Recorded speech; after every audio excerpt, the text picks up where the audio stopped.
if we can use it again, what we'll do to it, or reproduce it. The pilot is composed of a wooden structure.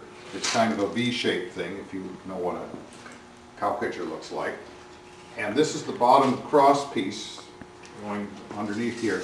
And there's an angle here so you can see that there would be a piece of wood coming out here and another one over there to make the shape of the pilot. This is actually a little bit forward.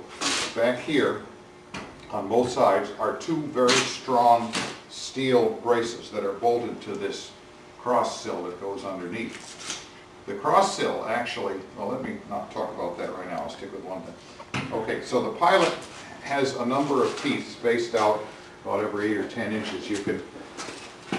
This is the brace that it goes back to. As far as I can tell, the whole thing can come off and be worked on separately, but you can see screw holes and lag bolt holes here which tell how far apart they go, and we can confirm that because we have some very good photographs of the car as it was when it was new, and then along over the years you can see it gradually got beat up. But we know how long things are, and we can proportion them out if we don't actually have indications, and you can come out pretty darn close to what was there. And I'm sure these things, given the fact that they were right out front, suffered from, over the years, from various incidents that they had.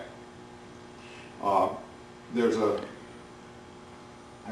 just a little bit of steel in it. It's basically all wood, and this is a wooden steeple cab locomotive. The only steel that's used in it is reinforcing type thing.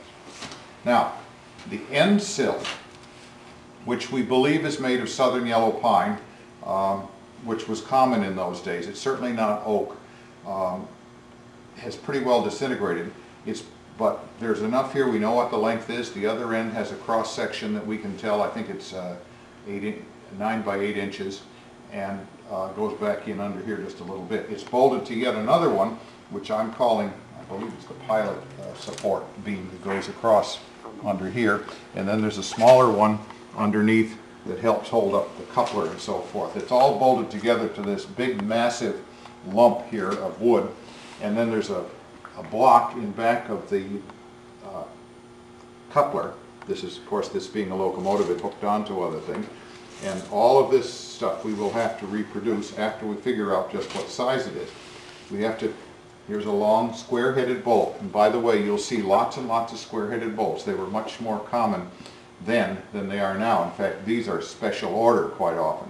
And we'll have to figure out how long they are, how many layers they go through here. And then we'll replace all of these, because what happens to them is they neck down. That is, the corrosion, wherever the water gets in there, it will just gradually eat away, and so it'll shape down to practically nothing here. I doubt we'd be able to save any of these, but at least we'll know how long they are. On the end of the sill, first of all, you have this big nut with a rod. Now that rod goes all the way to the other end of the car, and in the center it's what they call a truss rod. It goes along, then comes down like that, and then goes back up to the other end to a similar place like this. And in the center are a couple of braces, I forget the exact